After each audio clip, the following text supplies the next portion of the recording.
Have you ever had a meeting with a client and then you met with them, you thought things were good, and so you go your separate ways, you do what you need to do, but when you come back together, what you did wasn't what they were expecting?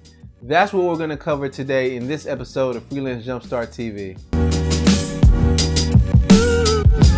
In a previous video, I talked about setting up a process, the fact that everybody in every business needs a process that they follow that they can share with the clients that they work with, so everyone is open and aware of what comes next. Having a clear process definitely does a lot and lessens confusion, but it doesn't fix everything. You still have to take the time to set accurate client expectations for what comes next.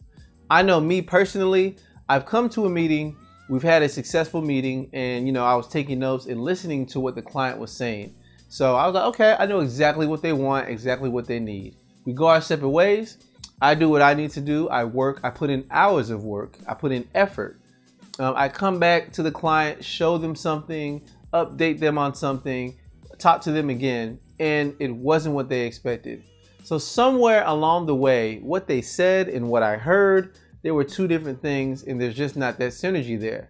So what do you do in those cases? I know for me, it's been frustrating because I lost out on time.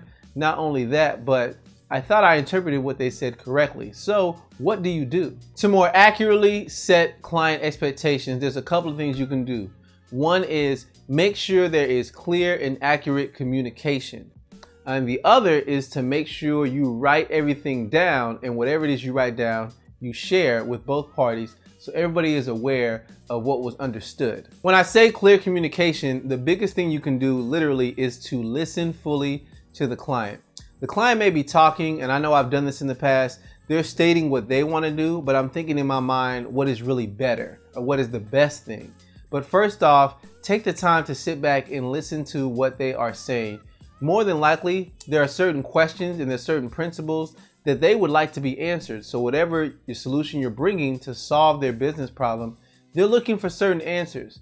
So you're gonna have to know what they're looking for. And if you don't write those things down or listen and take note of those things, whatever you present, if they don't hear certain triggers or certain things being addressed, they may think you really didn't solve their problem because they can't really visualize everything. So communication is definitely big, and it's paramount to listen, but also to listen for certain triggers and certain things that the client may be alluding to that they want answered. Another crucial part of communication is just to make sure that both parties understand what happens as a result of a meeting. So when the meeting is over, both parties are clear and they know about what comes next. They know about the process.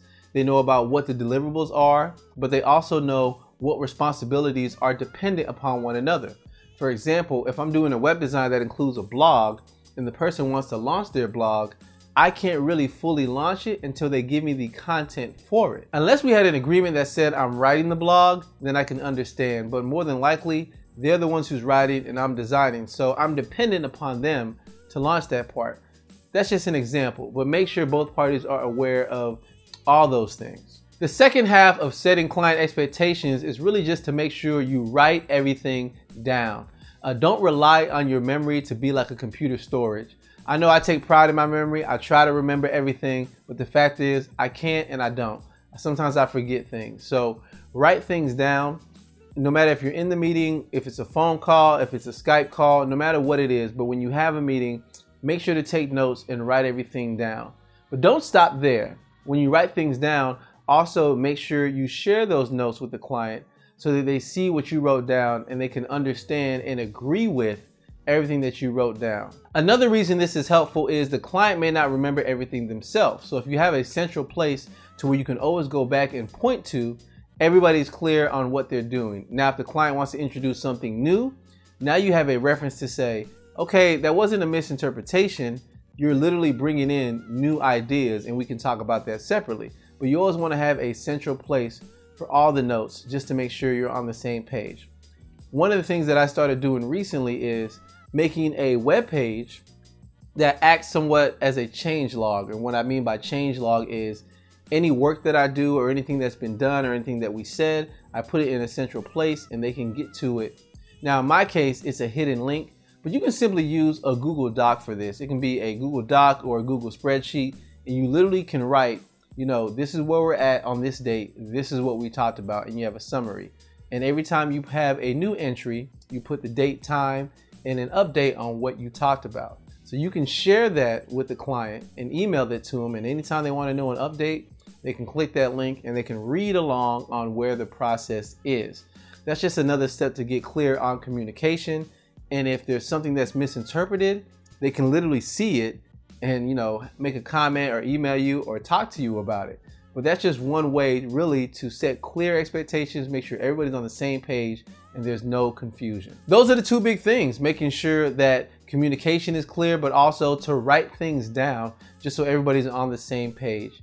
The one thing that I also want to leave you all with is simply make sure that there are clear expectations set before money changes hands. So if you have the initial meeting and you write a proposal and you're about to write an agreement or contract, at that point, make sure communication is clear and even tell them how you're going to communicate with them and the fact that they must agree to those terms as well. Thank you for checking out this video. I greatly appreciate it. If you're watching on YouTube, definitely give this video a thumbs up. If you're listening on iTunes, take the time to leave a review for the show. Give me your feedback and let me know. I definitely read all of those and I take the time to implement that feedback into every episode. I want to continue to create value for you all, and I want to continue to make videos that help you get better at your business and help you get better as a freelancer or creative. Well, until next time, I will catch you in the next one. See ya.